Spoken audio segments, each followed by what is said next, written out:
So go ahead and ask him or say the stuff again, Marcus. So what were some of the best conversations you had with your father? What was the last conversation you had like with your father? And what does that conversation look like today? Okay, so I don't think that there was a best conversation my father and I had. I think that there were moments and times where we talked about things and they stuck. He made sense of stuff. He more so conversed with me about habits. So making sure that I read, making sure that I didn't regurgitate secondary information, making sure that school wasn't my limitation. He made me do workbooks and extra mathematics and all kinds of stuff. He bought books from Barnes & Noble and walked me through fractions and all kinds of just things to ensure that I was smart. He said, no teacher's ever going to educate you. I said, that's interesting. What do I do at school then? And he said, you're as good as your ability to push yourself in a sense, along with, again, some character things, right? There's a lot of character things that he taught me, and realistically, he taught me through not wanting to be anything like him. So when I'm thinking back to our conversations, the conversations were minimal, the habits were everything. And the one thing that he did do, the man worked, the man pushed me to work, the man taught me to read. He taught me to be inquisitive. He pushed me to communicate, which is why we're here today. He taught me confidence. He made sure I never acted like anybody else. He wanted me to be the best that I can be. And if he felt like I could be better, he would then take me to be better, simply put. There was no way around being better with my father. And I can repeat, and I'm saying that to say there's no pivotal conversation. There's incremental moments where you're like, wow, that's interesting. He would say that, but the man was out for himself. He was always thinking about himself. And now your second question is, what was that last conversation that you guys had? So I go to my grandmother's house, say, yo, man, let's rap, let's talk. And we sit in these two white and green checker chairs, old ones that my grandmother had, and on her hill. And she had a nice little piece of plot, a little lot for the area that she owned. And I straight up just asked him a lot of questions. I got to a place in my life where I wanted some more clarity and to make some decisions for myself. And I had to come to terms with the fact that I no longer wanted to participate in his choices. So I asked him, I said, hey, man, why'd you take me to all those women house when I was a kid? And he just goes, I needed sex. How clear is that?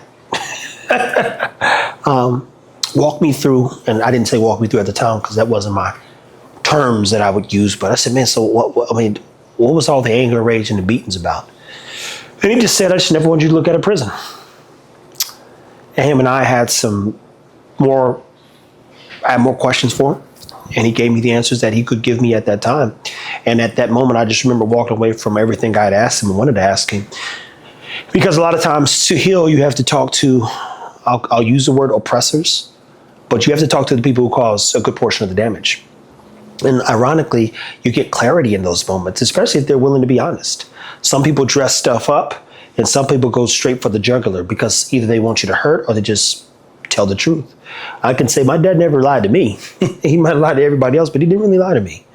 And that last conversation was a moment of clarity where I realized this individual's, I don't believe, going to be better or can't get better. And I was done with him at that moment. But fast forward, I think a year or two later, after my grandmother got evicted out of her house, he sent everyone a text message because he had opened up my grandpa, his father's Bible, and he hadn't opened that thing. And he said, literally years. And it just broke him down because my papa would always read that Bible. Now he gonna read that Bible. And so he broke him down. He sent my mom an apology and such. And I was so confused by this. I'm like, what's this nigga doing? This nigga lying? And I said, well, where you at? And he said he was at Hereford House in Independence. He was at Hereford House. So I had a conversation with my dad about my upbringing and everything that he could have done better. And he sends this, thank God, such and such. I'm cried and boom. He's being honest. And I said, I'm about to come out there. I think I was in Kansas somewhere. I'm like, this is crazy. What's this nigga we're talking about? And I remember looking at his face and I said, he's still lying. But I also remember walking into Hereford House and seeing one of my favorite people growing up, Sister Bland, and giving her a hug. And I hadn't seen my grandmother in some time. And my grandmother was like, I don't get a hug. And I was like, you never gave us no hugs growing up, so let's not pretend here. And it's a table full of folks. There's a girl named Lydia there. There's this white woman my dad's talking to, I think her kid, my dad sitting on this side, and Sister Bland and my grandma. I'm never gonna forget it. And when I sat down in front of my dad, I said, so what happened? And he's telling me this stuff. And I'm looking, I'm like, oh, that's interesting. And I just remember like, this nigga lying. And that, what I believe was one of the last times I saw him.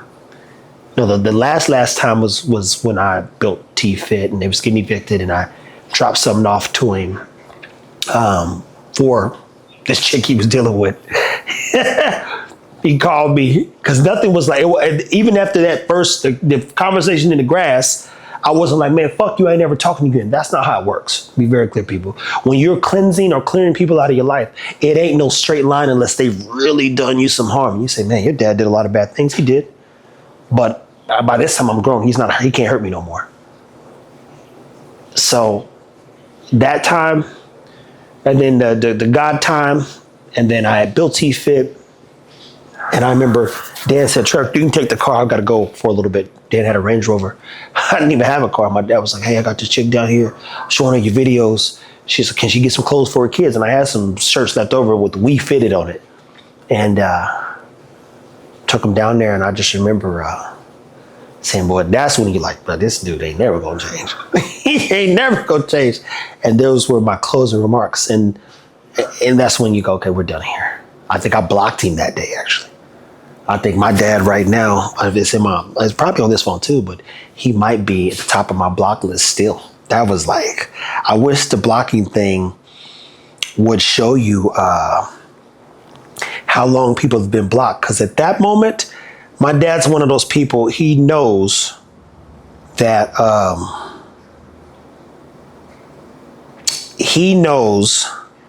that I'm never going to not talk to him. So there are people in your life you can care about a lot, right? And there are people that you are genuinely attached to. And so what ends up happening is when they know this, there's no situation where they can't ever reach out and talk to you. So because here's my ideology, I have what you call this thing, or look at that right there. Top of the thing right there says Clarence. Can they see that? It's a bunch of numbers. I don't want y'all to call these numbers, but I don't even know what you. There's a long list. Oh, nigga, I'm Block Gotti, people. Jesus. Yeah, no. You send me something, look, I'll be like this. Goodbye. Y'all, people be thinking I'm playing when I say I'm talking to you. If you send me too many messages or you talk anyway, I'll block you so fast. Like, bro, we not about to do that. I be forgetting I block people sometimes. But Clarence Cochran is at the top of that list, still to this day. Because when you do love someone,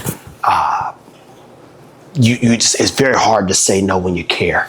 In your soul, you care, right? So I said, I gotta block this dude because he's gonna message me and I can't, because he can cause me no more harm, I can't justify not helping. I was like, it's like, he did you wrong. Yeah, he been doing that. So he did it. Yeah, he been doing that. He can't do nothing now. And genuinely, you think maybe it's always something. You go, maybe he's not. He's just not. He can't help it. And if he reached out to you today needing something in terms of just help in general, would you help? That is a tough question. The first answer is yes. The other answer is no. But your first answer is like, yes. I mean, like, especially when you have resources and stuff, you go, well, what do you do? What do you need, man? You know, because it's one of those things where if everyone considered me to be a strong individual because I had to make good choices, that'd be the one time they'd be like, well, I was like, dude, I'm telling you, it's them few folks beyond a reasonable doubt. And I don't know if it's a father-son thing or, yeah. I wouldn't know how not to. I wouldn't know how not to. And the best way to not is to block. Because he's relentless. It's what we sitting here. I'm the same way. He'll never stop trying to push and see how far he could agitate or what he can get out of you. He can't help it. He literally can't help it. So I don't think we'll ever see each other again. I don't believe we'll ever speak again.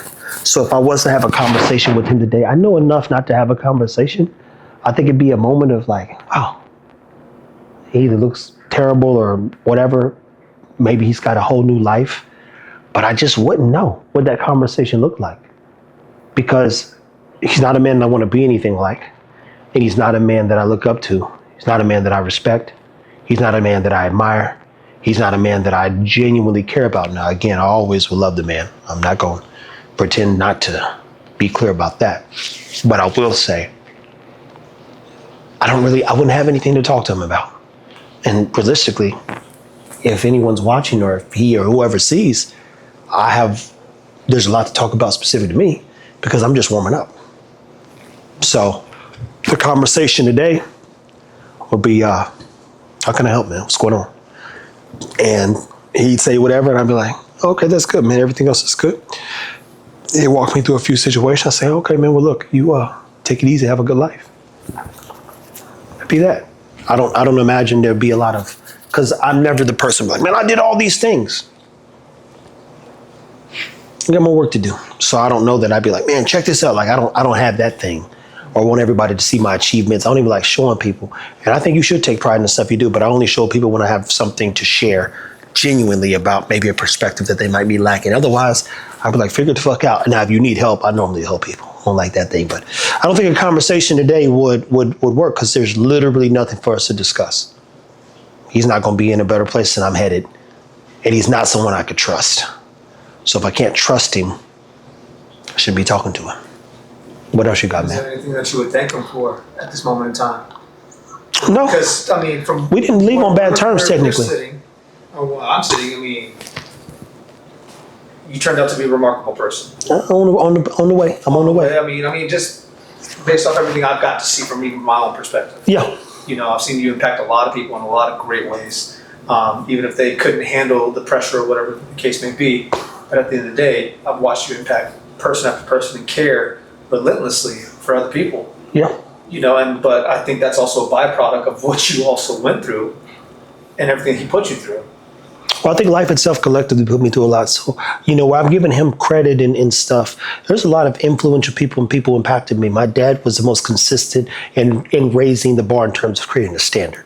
So you go through a lot of life, but there was no standard living with my mom. There was no expectations or requirements. When someone tells you to get an A and can't do the work, you know, what does that mean? My dad knew the work. He knew the work, could answer the questions, could do math and all kinds of stuff.